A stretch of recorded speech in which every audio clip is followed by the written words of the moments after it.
नमस्कार। राजस्थान की तमाम फटाफट खबरों में आपका स्वागत है। खबरों के लिए आपसे निवेदन कि यदि आपने हमारे चैनल को सब्सक्राइब नहीं किया तो कृपया करके राजस्थान की खबरों के लिए आपके अपने चैनल को सब्सक्राइब कर ले। तो बढ़ते हैं आज की बड़ी खबर की ओर। सामुदायिक स्वास्थ्य अधिकारी यानी राजस्थान में सीएचओ की भर्ती परीक्षा को रद्द कर दिया है। संविदा के आधार पर होने वाली भर्ती के लिए 10 महीने पहले 2023 को जयपुर, अजमेर और कोटा में परीक्षा हुई थी। इसमें 82,000 अभ्यर्थी शामिल हुए थे। सीएचओ को 3 मार्च को दोबारा होगी और एसओजी ने जांच में माना कि लीक हुआ था पेपर।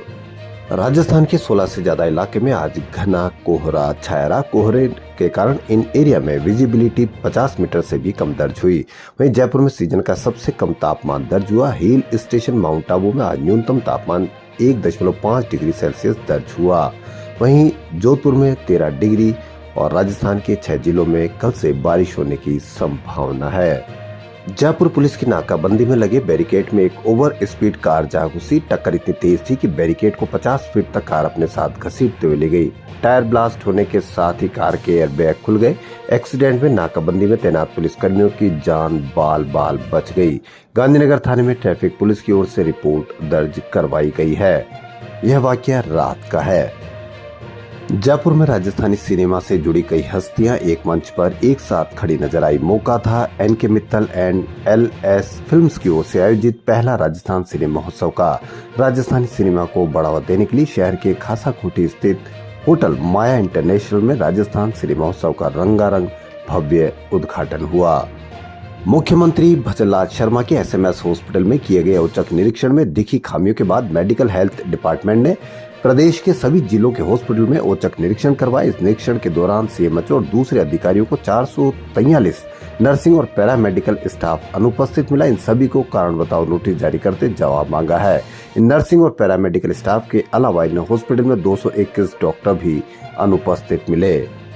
राजस्थान में भजनलाल सरकार के पहले मंत्रिमंडल को लेकर हो रही देरी के पीछे गुजरात मॉडल लागू किए जाने की चर्चा जोर पकड़ने लगी है। गुजरात में बीजेपी ने नया प्रयोग करते हुए अपनी सरकार में मंत्री रहे 22 दिग्गज नेताओं को बाहर कर दिया था।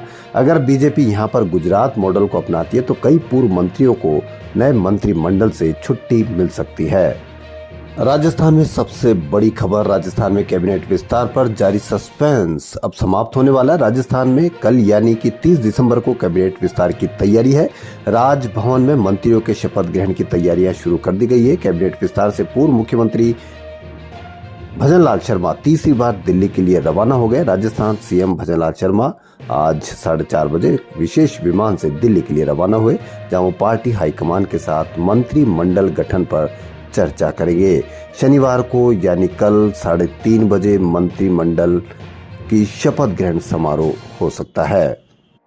कोहरे के साथ ठंड ने जोर पकड़ लिया। राज्य के कई इलाकों में घना कोहरा छाया रहा और कुछ इलाकों में दृश्यता 50 मीटर से भी कम रही, जिससे आम जनजीवन और सड़क, हवाई और रेल सेवा प्रभावित हुई। मौसम विभाग के अधिकारियों ने बताया कि राज्य में यानी राजस्थान में 31 दिसंबर से एक नया पश्चिमी विक्षोभ सक्रिय होने की संभावना है, जिसके बाद सर्दी के बढ़ने की आशंका है।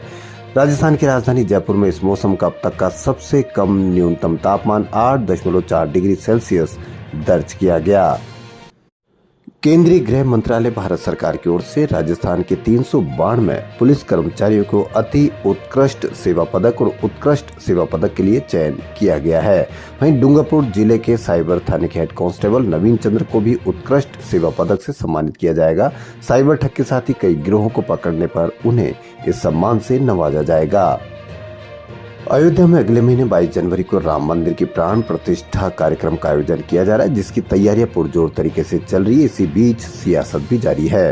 राजस्थान के पूर्व मुख्यमंत्री अशोक गहलोत ने भाजपा पर निशाना साधा। उन्होंने भारतीय जनता पार्टी पर भगवान राम को राजनीति से जोड़ने का आरोप लगाया। अशोक गहलोत ने कहा कि राम मंदिर चुनाव जीतने का जुमला है। सुप्रीम कोर्ट का निर्णय लागू हो रहा है। हम सब राम के भक्त, सारा देश राम का भक्त है, लेकिन इन्होंने राम के नाम को भी राजनीति से जोड़ दिया। राम का इस्तेमाल वोट लेने के लिए किया जा रहा है और वो इसमें कामयाब भी हो रहे हैं।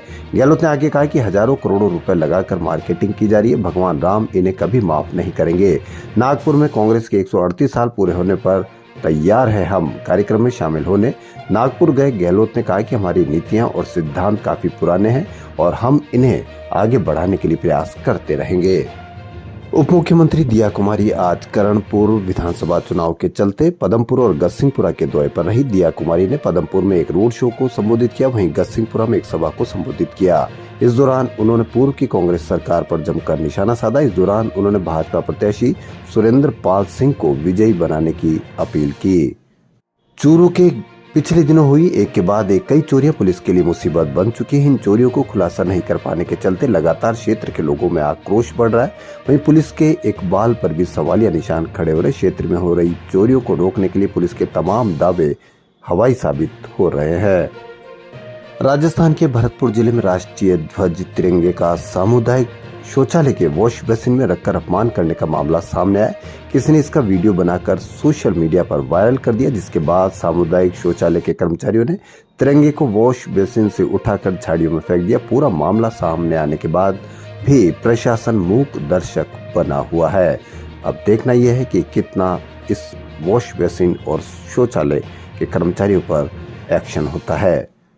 टोंक सवाई माधोपुर लोकसभा सीट 2008 में नए परिसीमन के बाद वर्ष 2009 में जाकर अस्तित्व में आई। इस सीट पर पिछले 3 चुनाव में से 2 बार भाजपा तो 1 बार कांग्रेस के प्रत्याशी ने जीत हासिल की है। मीणा गुर्जर अल्पसंख्यक मतदाताओं बाहुल्य वाली सीट पर दोनों ही पार्टियां जातिगत समीकरणों को ध्यान में रखते हुए टिकट देती रही है।